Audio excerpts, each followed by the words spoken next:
Bonjour Bastien. Bonjour Ségolène.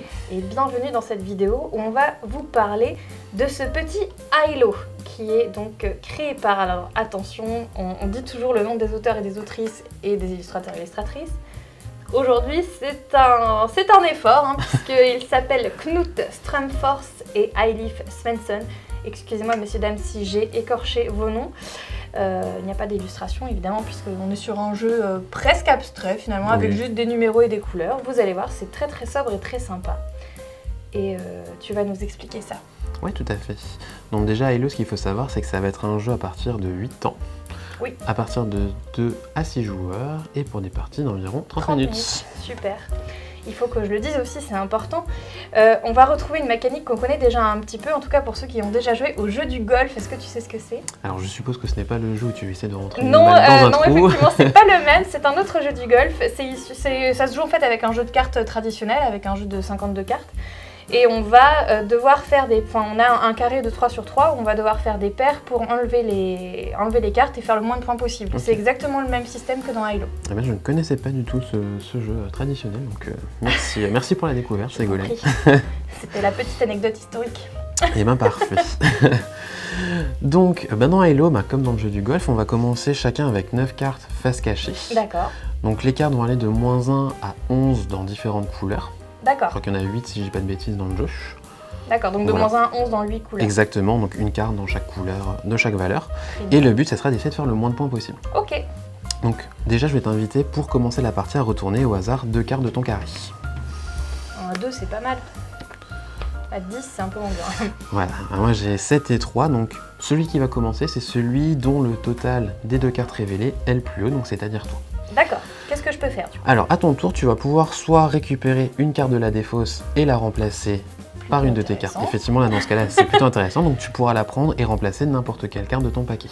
Visible ou cachée? Exactement. Bon, là, j'ai tout intérêt à remplacer le 10. C'est quand même une grosse carte vu que c'est sur 11. Et je la remets dans la défausse? Exactement.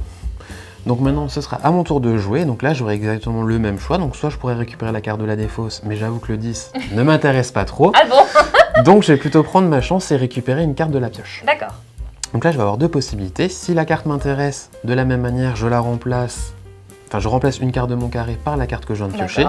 Mais là, le 6, pareil, ça m'intéresse pas trop. Donc, ce que je vais faire, c'est que je vais la mettre dans la défausse. Et je vais retourner une autre carte de mon carré. D'accord, très bien. Du coup, les chiffres et les couleurs, quel est l'intérêt au fur et à mesure? Alors, les couleurs vont avoir un intérêt ici, puisque si jamais tu arrives à faire une ligne, une colonne ou une diagonale avec exactement la même couleur à chaque fois, tu pourras tout simplement retirer la ligne en question. Et donc forcément, ça te fera des points en moins à la fin de la partie. Ah oui, on l'enlève quoi. On l'enlève définitivement. Elle ne reviendra pas, effectivement. Elle ne reviendra pas, très bien. Qu'est-ce que je peux dire également? La partie va s'arrêter lorsqu'un joueur aura réussi à retourner face visible toutes ses cartes. Donc à ce moment-là, les autres joueurs jouent encore une fois. D'accord. S'il restait des cartes face cachée de ton côté, tu les révèles. Tout compte, d'accord. Tout compte, effectivement. Et si jamais tu as de la chance et tu arrives à faire quand même une ligne comme ceci, elle est quand même elle est quand même sortie du jeu également. Et imaginons, bon, ce sera certainement pas le cas, à moins que le hasard, non voilà, ce sera pas le cas. Mais imaginons ici, j'ai 3 fois la même couleur, j'enlève mes cartes, comment je peux les remettre? Alors là, tu auras 2 possibilités. Soit tu vas les placer comme ceci, donc pour former 2 nouvelles lignes, ou comme ceci pour former 2 nouvelles colonnes de 3. Ah, donc ce serait intéressant vis-à-vis des couleurs qu'on aura déjà révélées. Exactement. Si par exemple ici tu avais également un orange, ça serait plus intéressant effectivement de le faire ici pour faciliter, pour enlever cette colonne-ci plus facilement. Super. Je crois qu'on sait tout. Il y a juste un petit truc, un petit détail. C'est que si jamais c'est toi qui mets fin à la partie et que tu n'as pas le plus petit score, et malheureusement ça va doubler tes points. Ah d'accord, donc il faudra quand même faire très attention. Exactement. Faut pas trop se dépêcher du coup. Exactement. On n'a pas trop d'intérêt non plus à retourner directement. Ouais, ça sert à rien de rusher parce que si tu as encore des 10 et des choses comme ça, ça peut te retourner contre toi.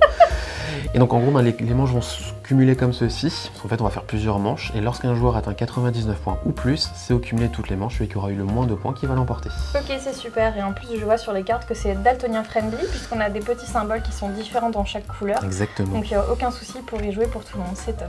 Parfait. Merci beaucoup. Merci à toi, Ségolène. À bientôt. À bientôt.